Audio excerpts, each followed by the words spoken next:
Olá amigos investidores, estamos de volta para mais um vídeo e no vídeo de hoje a gente vai falar sobre a ação USI5 da Usiminas. E por que iremos falar dela? Daqui a pouquinho eu vou dizer para vocês, porque agora eu já vou começar com aquele conteúdo pago que eu trago de graça para vocês, que é o preço justo, segundo a fórmula de Benjamin Graham. Segundo Benjamin Graham, o preço justo da ação USI5 da Usiminas é R$ 17,48 e no momento ela está custando apenas R$ 7,33, ou seja, ele tem um potencial de rentabilidade, segundo Benjamin Graham, de 138,53%, ou seja, é um potencial de rentabilidade muito alto em relação ao preço atual da ação, o que basicamente te diz para comprar ação, segundo esse indicador. Lembrando que aqui a gente não faz recomendação nem de compra nem de venda de nenhuma ação, inclusive essa aqui da Usiminas. Você vai pegar esses dados que eu estou te passando, vai estudar melhor e aí sim você vai decidir se compra ou não. Outro conteúdo pago que eu gosto de trazer para vocês é o preço teto, segundo o método de Décio Bazin. Meus amigos, se você gosta desse conteúdo pago que eu trago de graça para você, me ajude seguindo o canal, deixando seu like, deixando seu comentário, deixa aqui também o ticket da ação que você deseja que a gente comente no próximo vídeo sobre a ação. Então, segundo o método de Décio Bazin, o preço teto atual dela é R$ 8,62 e como a gente já viu o preço atual, o potencial de rentabilidade dela, segundo Bazin, é apenas 17,62%, ou seja, indica que ela realmente não está uma boa pagadora de dividendos, lembrando que o método Décio Bazin exige que a empresa tenha distribuído dividendos mínimos de 6% ou mais nos últimos 5 anos, e isso não aconteceu com os Usiminas, por isso que ela está com o preço teto tão baixo. Vamos ver agora mesmo. Aqui a gente vê que os últimos 5 anos começam em 2019. Ela distribuiu em 2019 apenas 1,68%, em 2020 apenas 0,3%. Então foram 2 anos aqui que destruíram aqui o preço teto da ação. Mas em 2021 foi bom, 9,4, um dividend yield muito bom. 2022 também muito bom, 8,79, mas esse ano já caiu muito para apenas 4,52, o que também puxou o preço teto para baixo. 2 anos muito bons, mas 3 anos ruins, principalmente 2019 e 2020. Outro conteúdo que eu gosto de trazer para vocês aqui do Investidor 10 é o checklist do investidor Buy and Hold, que basicamente não é sobre a ação USI5, e sim sobre a companhia, a empresa Usiminas. Então ela é uma empresa nota 80 de 100. Ela só tem 2 problemas, basicamente aqui no checklist. Ela não possui um bom ROI, e a gente vai ver daqui a pouquinho qual é o ROI atual da nossa querida empresa Usiminas, e a empresa nunca deu prejuízo. Realmente ela já deu prejuízo em 2015 e 2016. Então ela já deu prejuízo alguma vez, então isso aqui nunca vai ser marcado aqui. Ela sempre vai ficar aqui complicada. O ROI sim pode subir e aí ela passar a ter 9 itens checados e ficaria com a nota 90 de 100. Aqui a gente vê os 2 anos que ela deu prejuízo. Em 2015 ela deu quase 3,7 bilhões de prejuízo, um prejuízo bem alto. Em 2015 e 2016 deu uma reduzida no prejuízo, mas foi praticamente meio bilhão de prejuízo também. Você sabia que dia 9 de abril marca o Dia Nacional do Aço? Vamos te contar um pouco dessa jornada dentro das empresas Usiminas. Tudo começa aqui na mineração Usiminas, com beneficiamento do minério de ferro, matéria-prima indispensável para a produção do aço. O minério chega à usina de Patinga, onde temos um processo integrado de produção de aço, da chegada das matérias-primas ao produto final. Daqui, o aço pode ir direto para os nossos clientes ou ainda passar por outros processos. Como aqui na Unigal, por exemplo, onde o aço é galvanizado por imersão a quente para ser utilizado na fabricação de automóveis, eletrodomésticos, implementos e até na construção civil. Na usina de Cubatão, temos um dos laminadores de tiras a quentes mais modernos do mundo. O aço laminado aqui é muito utilizado em automóveis, tubo de grande diâmetro e também na indústria em geral. Nas soluções Usiminas, customizamos os nossos produtos em qualquer quantidade e tamanho para os nossos clientes. E ainda contamos com e-commerce, que vende o nosso aço para pequenas e médias empresas e empreendedores. E para que os nossos processos e equipamentos funcionem da forma correta, temos a equipe da Usiminas Mecânica cuidando da parte de manutenção e montagem industrial das empresas Usiminas. O aço constrói o futuro, um mundo com mais inovação, desenvolvimento sustentável e crescimento das comunidades. Usiminas, aço em dia com o futuro.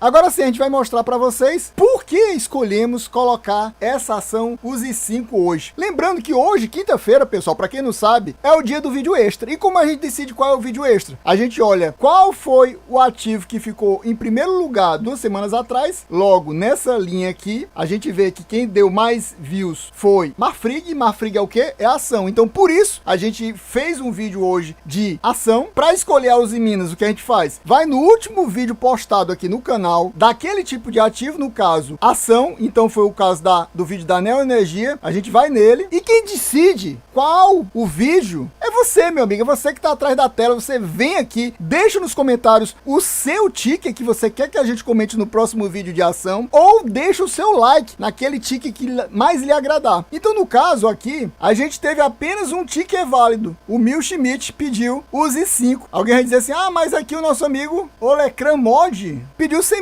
Mas Semi, pessoal, a gente fez um vídeo 2 semanas atrás, um vídeo de muito sucesso, tá no top 2 dos vídeos mais assistidos do canal. Então não fazia sentido nenhum eu trazer outro vídeo da Uzi Minas se aquele vídeo de 2 semanas atrás tá totalmente válido até o momento. Então a gente partiu para fazer o vídeo aqui do nosso Mil Schmidt, que foi Use 5. Então, vindo agora para o site do Status Invest, a gente vê que, como eu acabei de mostrar, lá no Investidor 10, o valor atual da cotação da ação é R$ 7,33. Nas últimas 52 semanas, bateu uma mínima recente de R$ 6,31, estava muito barato nessa época, e bateu uma máxima de R$ 9,26. E o dividend yield a gente viu que está muito baixo, apenas 4,49, se eu não me engano, lá no Investidor 10 estava 4,52, mas muito próximo também. E com tudo isso, a ação sofreu uma desvalorização de 10,06%. A gente vê que a máxima foi aqui, no dia 25 de agosto, 9,26, e a mínima foi aqui, dia 24 de março, em 6,31. A gente vê que ela começou a cair muito nesse período aqui, né? Eu creio que nessa época aqui saiu o relatório do quarto trimestre de 2022, que foi ruim, tiveram números ruins, reportou prejuízo, e nisso teve essa queda grande aqui nos valores das cotações. Mas você vê que depois desse dia aqui, até o momento, teve uma valorização de 16% a ação. Teve uma notícia que uma empresa ia comprar muitas ações da Uzi Minas, e essa informação fez preço no mercado. Então, por isso que teve essa valorização recente da Uzi Minas, mas está muito estável, né? E agora a gente vai para mais um conteúdo pago que eu gosto de trazer de graça para você, meu amigo. Se você gosta desse tipo de conteúdo pago, chegue junto, se inscreva no canal, deixe seu like, deixe seu comentário, deixe seu ticket aqui, ou deixe o seu like no comentário daquele ticket que você apoia para a gente fazer um próximo vídeo, para a gente conseguir espalhar esse conteúdo para mais pessoas e dessa forma termos mais views, e com mais views a gente bate a meta do YouTube e começa a receber e volta a pagar, a renovar esse conteúdo aqui do modo Forecast e lá do Investidor 10 Pro. Então, segundo o modo Forecast, que é o modo previsão aqui, onde analistas de mercado dizem o que você deve ou não fazer com essa ação, temos 12 analistas que estudam a Uzi Minas, e no dia 30/6, ou seja, bem recentemente, semana passada, eles indicaram, 11 deles indicaram aguardar. Aguardar é aquilo, meu amigo. Se você tem, você nem é para comprar, nem é para vender. Você deixa de quarentena as ações, como o pessoal gosta de chamar também. E um indicou compra forte, ou seja, meu amigo, essa ação tá muito boa, tá muito top, tá barata, compre logo. Compre logo. Então, na maioria, bem grande, a maioria diz para aguardar, ou seja, para você não fazer nada. Segundo eles, você não deve nem comprar, nem deve vender. A gente vê que o preço mínimo, segundo os analistas, é R$ 7,00 e ela tá apenas 33 centavos acima do preço mínimo. E ela tá cerca de 15% abaixo do preço-alvo dela, que é 8,76. E muito abaixo do preço máximo, que eles consideram tá menos de 50% do preço máximo. E a gente vê que a ação possui uma excelente liquidez. Tem negociação de 81.436.000 por dia na bolsa. É muito fácil comprar e vender em grande quantidade essa ação aqui na bolsa. Como a gente já viu o dividend yield lá no Investidor 10, eu não vou falar sobre ele, vou falar a partir do P sobre L dela. Tá 9,49, o que para mim não é um P sobre L muito legal, porque isso indicaria que você teria que passar quase com 10 anos com a ação para receber todo o retorno investido, e isso se a empresa mantiver o lucro e distribuir todo ele para os seus acionistas. A gente sabe que é quase impossível acontecer isso, mas também você tem que ver que quando o lucro cai, normalmente o P sobre L sobe. Isso aqui é porque o lucro é inversamente proporcional ao PL. E às vezes esse valor alto pode indicar que na realidade ela tá barata, principalmente quando é ação de commodity. Tem gente que fala isso. Então você pode ficar na dúvida, então P sobre L dela tá bom, porque o lucro caiu e o P sobre L cresceu por causa desse motivo. Tem todo esse contexto para você analisar. Agora, em relação ao P sobre VP, tá muito barato. 0,39, meu amigo,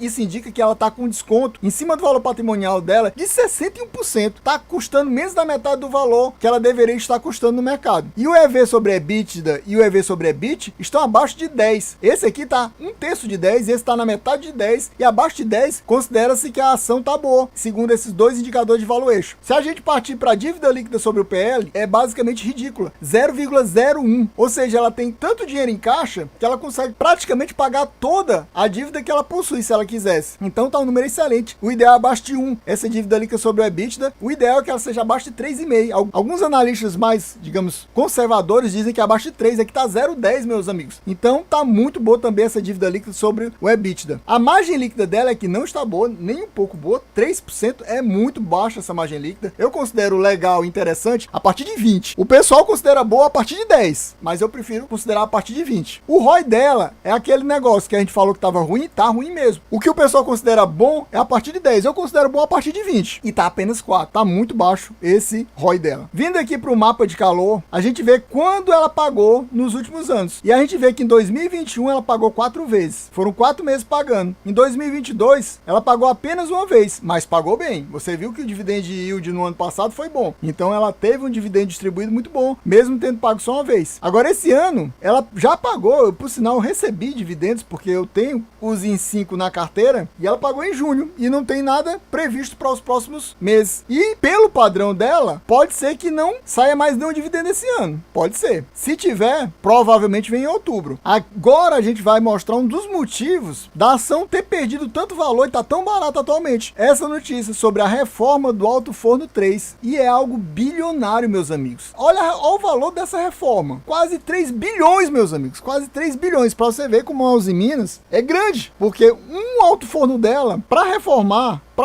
não é para fazer do zero, custa quase 3 bilhões, é muito dinheiro. Isso aqui faz o preço da ação cair. Por quê? Nesse período de uma reforma, o que acontece, olha aqui, paralisação das atividades. Você não vai produzir nada naquele local. A Uzi Minas, ela basicamente faz o quê? Pega minério e transforma em aço. São 4 meses de paralisação, afeta na produção. Se afeta na produção, afeta também o quê? Na receita. Se afeta na receita, afeta no quê também? No EBITDA, e afeta no lucro, então afeta em tudo. E ainda tem o custo de quase 3 bilhões desse serviço aqui. Então isso aí fez preço na ação e fez a cotação cair tanto, como a gente viu. A gente vê que ela já desembolsou 619 milhões para essa reforma, apesar da reforma ter começado em abril e a previsão é terminar em agosto. Teve um momento que ela também entrou em queda, porque surgiu uma notícia que essa reforma do alto forno atrasaria, ficaria mais tempo sem esse alto forno produzir, logo, consequentemente, ia afetar tudo aquilo que eu falei. Então, por causa disso, também teve uma queda